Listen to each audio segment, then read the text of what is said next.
I'm 73 years old, and I'm about to tell you something that might upset you. Everything you think you know about getting older is completely wrong. And the worst part? The people who should be telling you this, your parents, your teachers, society, they're either lying to you or they don't know themselves. You see, I spent the first 50 years of my life believing the same lies you probably believe right now. I thought I had it all figured out. I had the career, the house, the respect of my peers, but at 52, something happened that shattered everything I thought I knew. And what I discovered in the 21 years since then has completely changed how I see life, death, and everything in between. But before I tell you what happened, I need you to understand something. The reason I'm making this video isn't to impress you or to make myself feel wise. I'm making this because I'm running out of time, and there are things you need to hear before it's too late. Not for me, for you. At 52, I had what doctors call a cardiac event. That's a fancy way of saying my heart tried to kill me. I was in a meeting discussing quarterly projections when suddenly the room started spinning. The next thing I remember is waking up in a hospital bed with tubes coming out of my arms and my wife crying in the corner. The doctors said I was lucky. Lucky! I had just come face to face with my own mortality, and they called it luck. But you know what? They were right. Because lying in that hospital bed with nothing to do but think, I realized something terrifying. I had been living my entire life on autopilot. I wasn't really alive. I was just going through the motions, checking boxes, trying to meet everyone else's expectations. And here's the part that haunts me to this day. If I had died that day, if my heart had stopped permanently, what would I have left behind? A nice house? A retirement account? A collection of achievements that nobody would remember in 5 years? Let me tell you the biggest lie you're probably telling yourself right now. I have time. I'll do that later. When I'm older, I'll finally live the life I want. I see young people in their 20s, 30s, even 40s, and they're all saying the same thing. When I make more money, then I'll be happy. When I get that promotion, then I'll relax. When the kids are grown, then I'll travel. When I retire, then I'll finally do what I love. Let me save you 50 years of regret with one simple truth. That day never comes. You know why? Because the goalposts keep moving. You get the promotion, and suddenly you need the next one. You make more money, and suddenly you need more money. You're always chasing something just out of reach, and before you know it, you're 70 years old wondering where your life went. I did this.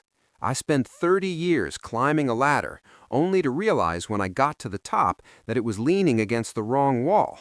And you can't climb back down and start over. Time doesn't work that way. Here's something nobody tells you when you're young. Success is a terrible goal. And I say this as someone who achieved everything I set out to achieve. I made partner at my firm, I bought the house, I had the respect of my colleagues, and you know what? None of it mattered. You achieve your goal, and for about 48 hours, you feel amazing. Then the feeling fades. You're back to baseline. Now you need a new goal, a bigger achievement, more validation. It's a hamster wheel. I had a friend who died 3 years ago at 68. Worked 70-hour weeks his entire life, built a multi-million-dollar business, never took a real vacation, kept saying he'd slow down next year. Next year came, and he had a stroke. At his funeral, his son said, "My father was a successful man, but I barely knew him." Is that the legacy you want? Your regrets won't be about the things you did wrong. The thoughts that haunt you later won't be about the things that failed outright. Bad investments fade. Careers stumble and recover. Even major mistakes lose their sting with time. What stays sharp are the moments you never gave yourself a chance to live. The places you talked yourself out of seeing. The conversations you postponed until they were no longer possible. The dreams you kept safely locked away because starting felt risky. I don't lie awake replaying professional losses. Those stories end. What keeps my mind restless are the experiences I kept delaying, the journey I promised myself I'd take once work slowed down, the The closeness with family members I allowed to erode because life felt too hectic. The creative projects that lived in my head but never made it to the page.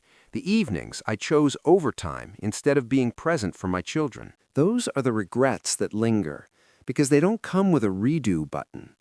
You convince yourself there will be more time, more weekends, more chances to say what matters.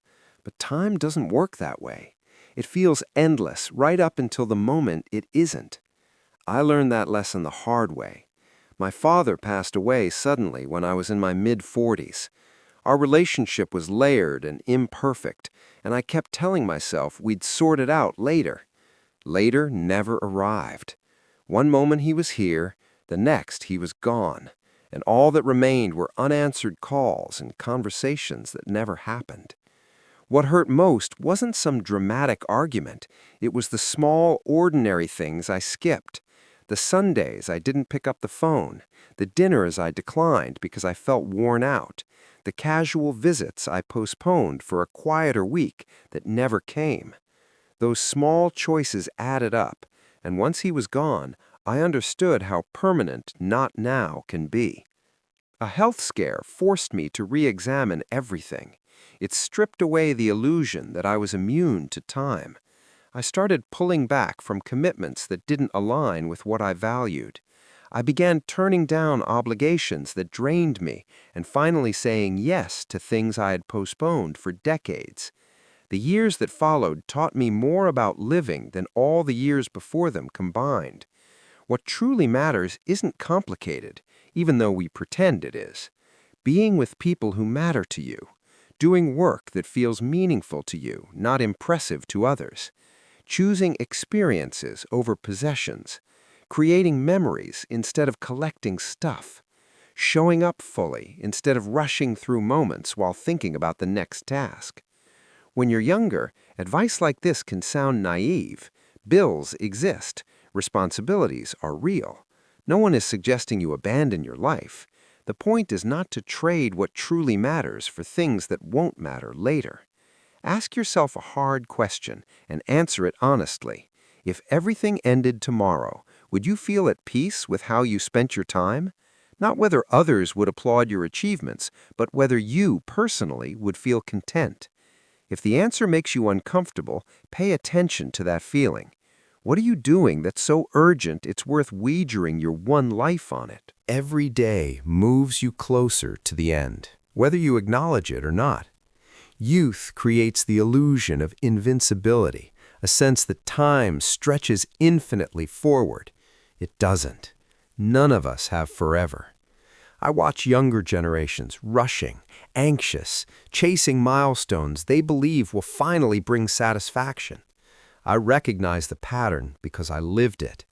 Advice often bounces off because perspective usually comes after experience. Still, the message is worth repeating because if even one person chooses differently, it matters. Your parents are aging right now. Your friendships are changing right now. Your children are growing, whether you're watching or not. These connections are temporary by nature, so decide what you're going to do with that knowledge. Keep postponing the call, keep delaying the trip, keep telling yourself you'll start living once things calm down, or decide today that your time is valuable and finite. If I could speak to my younger self, I wouldn't lecture him about success.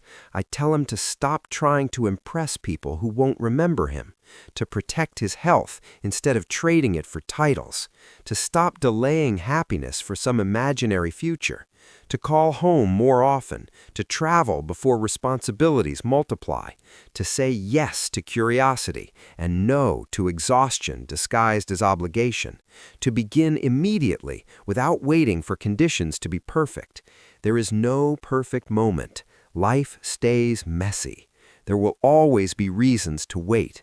If you keep waiting, one day you'll realize waiting became your life. I don't have endless years ahead, and I'm at peace with that because I've finally learned to live deliberately. I'm happier now, with fewer days remaining, than I was when I assumed time was unlimited. That's the paradox. When you understand time is scarce, you stop wasting it. You stop delaying joy. You stop waiting for permission. You create meaning now. The choice is yours, today. Keep running on autopilot or wake up and live like your time matters, because it does. The clock is moving. What you do next is up to you.